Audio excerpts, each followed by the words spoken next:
నేను వచ్చేసి శ్రీలంకలో ఉన్నానండి. చాలామంది అంటూ ఉంటారు శ్రీలంకే అసలైన రావణ లంక అని. ఇక్కడికే ఆ సీతాదేవిని రావణాసురుడు అపహరించి తీసుకొచ్చాడని చెప్పి. ఇప్పుడు నేనున్న ప్రాంతం వచ్చేసి నువారా ఎలియా అని ఒక ప్లేస్ అండి.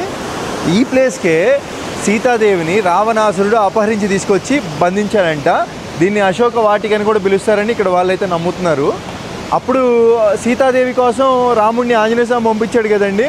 ఆంజనేయ స్వామి పాదం వచ్చేసి ఇక్కడే ముందర అడుగు పెట్టారంట. అందుకని చెప్పి ఇక్కడ ఒక పెద్ద అడుగు చూసుకుంటే ఇది ఆంజనేయ స్వామి అడుగు కిందనమాట. అలాగే మనకి అక్కడ నమూనా కనపడుతుంది. ఆంజనేయ స్వామి వచ్చి సీతాదేవికి ఆ ఉంగరం అయితే ఇచ్చారు. ఇది వచ్చేసి టెంపుల్ అనమాట సీతాదేవికి.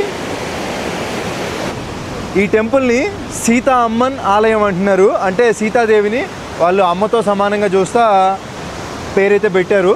చాలా బాగుందండి. కానీ కొంతమంది శ్రీలంకలో ఒక చిన్న వీడియో క్లిప్ ఇస్తున్నా చూడండి.